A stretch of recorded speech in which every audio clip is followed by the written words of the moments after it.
पांसा फिर पलटा, युधिष्ठिर फिर हार गए।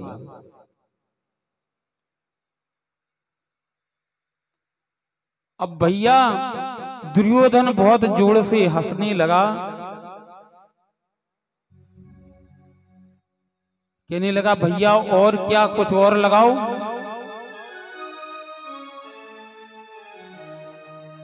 जब कुछ नहीं बचा तो सुखदेव कहते हैं, हे राजन परीक्षित, अपनी पत्नी द्रौपदी को भी दांव पर लगा दिया।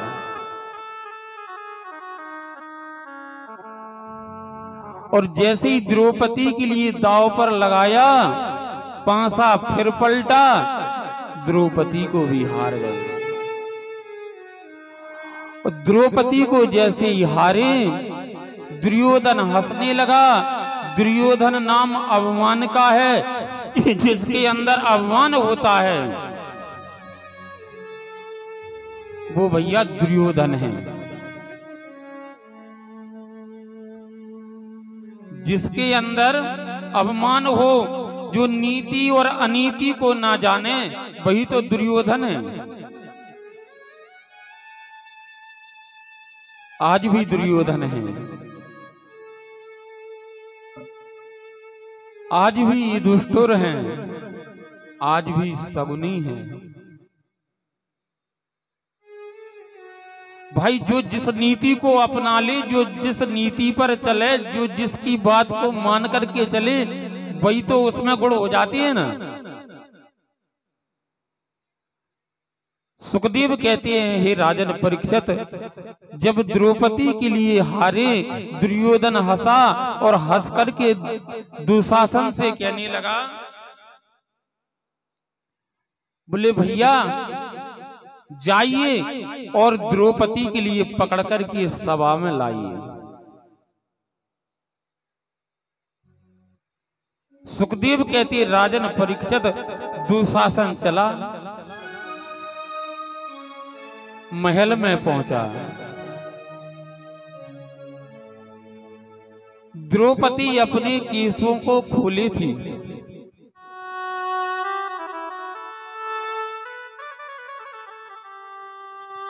तत्काल अंदर प्रवेश किया और बोले, चलिए आपके लिए सभा में बुलाया है।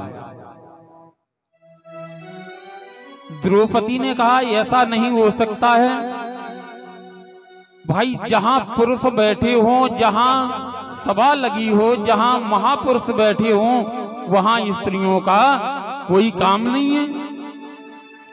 आप गलत कह रहे हो, मुझे काहे को बुलाएंगे? अरे बोले बुलाया है, चलिए, नहीं तो मैं जबरन करके ले चलूंगा, जबरन पकड़ करके ले चलूंगा। द्रौपदी ने कहा, ऐसा नहीं। कुछ समय तक तो उसे ऐसा लगा कि ये देवर है, वैसे ही कह रहे होंगे। सुखदेव कहते हैं, हे राजन परीक्षित, जब दुशासन ने द्रौपदी के केस पकड़े, तब द्रौपदी को लगा ये क्या हो रहा है। द्रौपदी ने कहा, भैया मैं अभी उस सभा में जाने के योग्य नहीं हूं, मैं वहां नहीं जा सकती हूं। सुखदेव कहते, राजन परीक्षित, दुशासन द्रौपदी के केसों को पकड़ करके वो खींचता हुआ लेकर के आया। लेकिन द्रौपदी के मन में एक विश्वास था कि कोई बात नहीं जी, वहां ले जाएगा तो वहां तो बहुत अच्छे अच्छे लोग बैठे हैं। कौन बैठे हैं? गुरु द्रोणाचार्य, कृपाचार्य, भीष्म पितामह, और वहां कोई अनर्थ नहीं हो सकता। प्रिय भक्तों,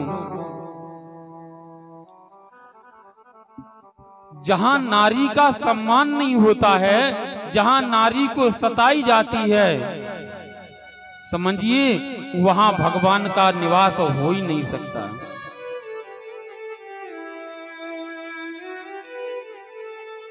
जिस घर में नारी का सम्मान होता है उस घर में सभी देवताओं का वास होता है।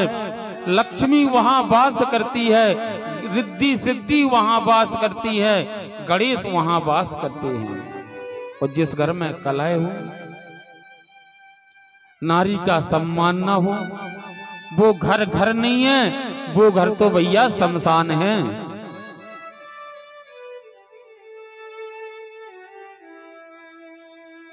सुखदेव कहते हैं, हे राजन परीक्षित, जब जो है दुशासन खींचता हुआ केसों को और आ गया सभा के मध्य जो है,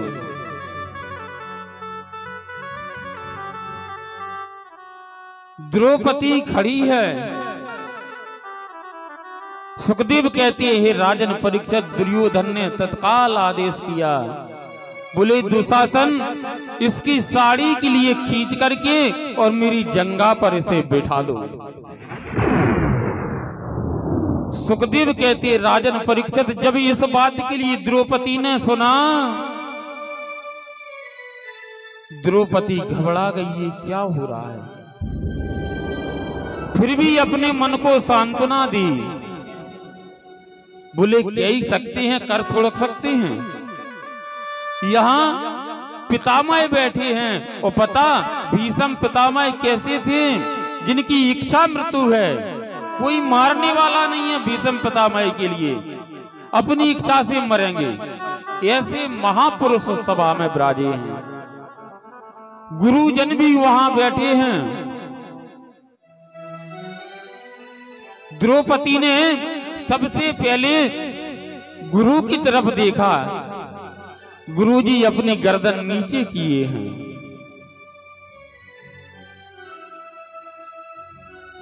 द्रौपदी ने पितामह की तरफ देखा, पितामह भी अपनी गर्दन नीचे किए उस सभा में बैठे हैं।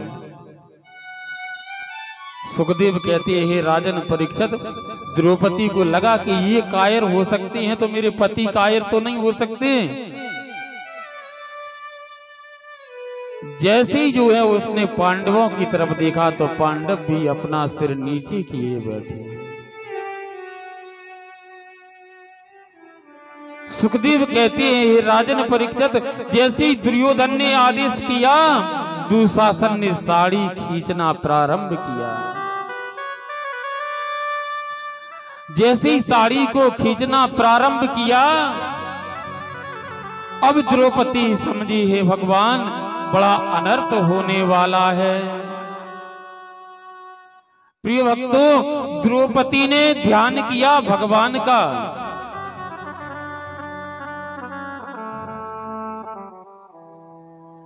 किनका? भगवान श्री कृष्ण का, द्वारकाधीश का। जैसे ही ध्यान किया, हे द्वारिकाधीश वासो मम लाज रक्षयो सर्वाक्ष सिद्धयो हे कृष्णं शरणं गतः। हे कृष्ण, हे द्वारकाधीश, अब तो कोई मुझे बचाने वाला नहीं है, अब तो मैं तेरी शरण में हूं। हे गिरधारी, हे गिरधारी, हे बनवारी, लाज रखो मेरी बाके बिहारी, लाज रखो मेरी बाके बिहारी। हे गिरधारी, हे गिरधारी, हे गिरधारी, हे बनवारी, लाज रखो बाके बिहारी, लाज रखो मेरी कृष्ण मुरारी।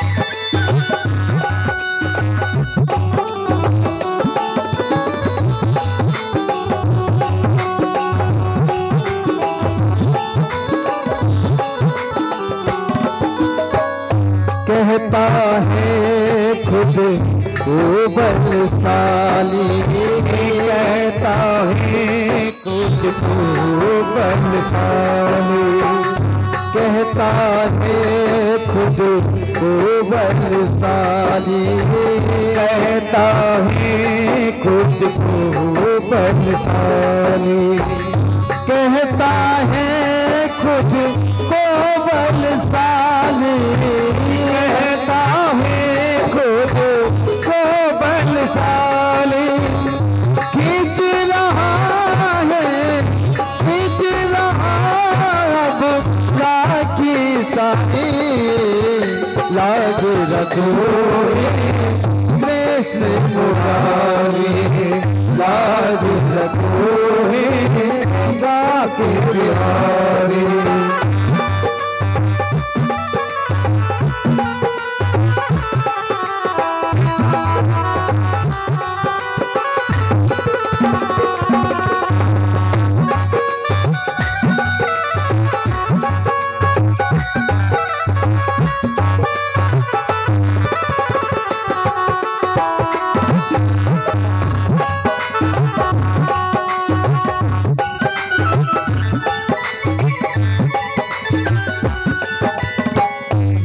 समझी थी एक है अंधा, मैं समझी थी एक है अंधा, मैं समझी थी एक है अंधा, मैं समझी थी एक है अंधा, यहाँ तो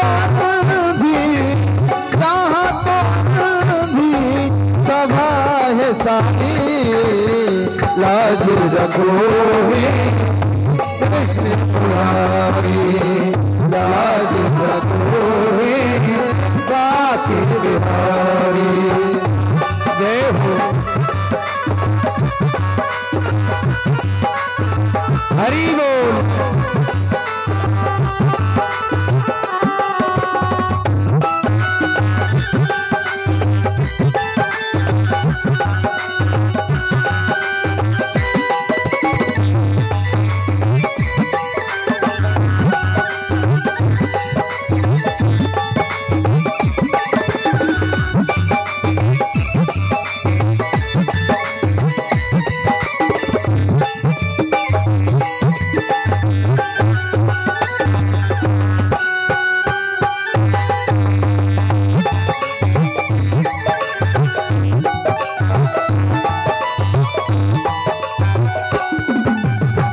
अब मैं आस कहो कहो किसकी, अब मैं आस कहो कहो किसकी, अब मैं आस करूं कहो किसकी, अब मैं आस करूं कहो किसकी, अब मैं आस करूं कहो किसकी, अब मैं आस करूं कहो किसकी, सबके सब में तेरे हैं जो आती, लाज रखो लाज रखो गाके बिहारी।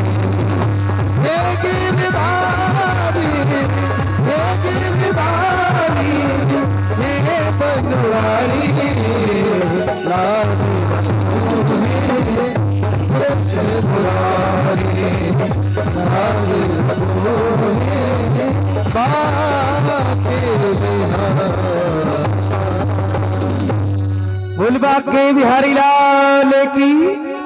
आए हुए सम्मानीय हमारे चिरुला से पधारे हुए सरपंच साहब, जोरदार तालियों स्वागत करें।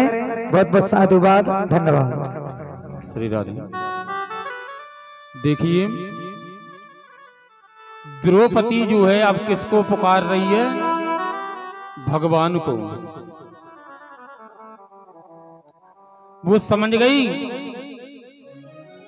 कि ये सभा तो बेकार है। अरे राजा तो अंधा है, धृष्टराज अंधे थे ना, लेकिन ये पूरी सभा जो है अंधी है। और दूसरी बात, ये सभा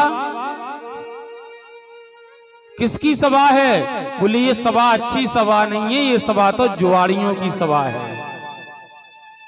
तब उसे ये ज्ञान हुआ, तब उसने परमात्मा का ध्यान किया, हे द्वारकाधीश।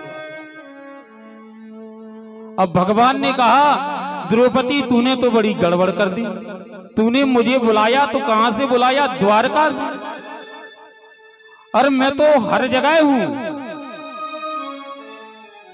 भाई, भगवान हर जगह है ना, हर जगह मौजूद हूं, मगर नजर आता नहीं, और ज्ञान भक्ति के बिना कोई मुझे पाता नहीं।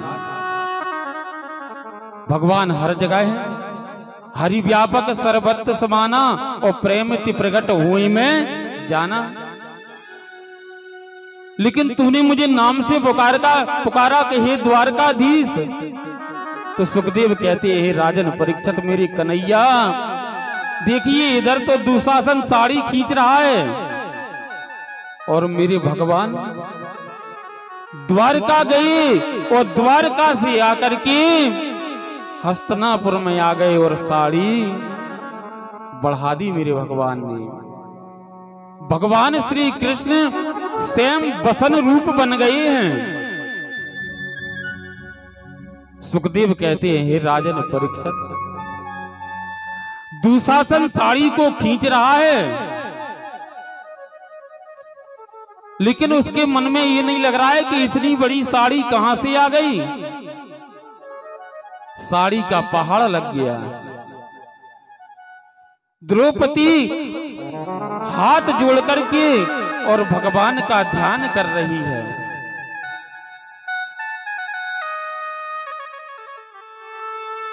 साड़ी खींचती जा रही है।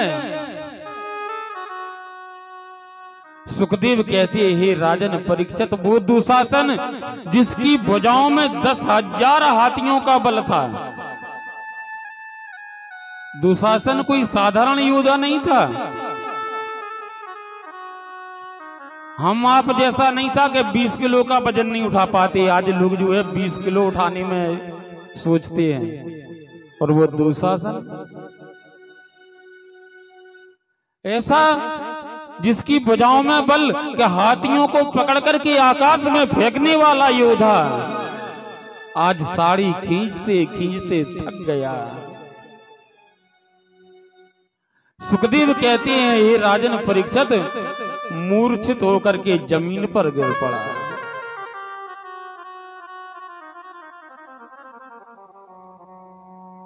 सुखदेव कहते हैं हे राजन परीक्षित, यहां से पांडवों का और दुर्योधन का और बैर बढ़ा है। वो वहां नहीं रहे, निकल गए।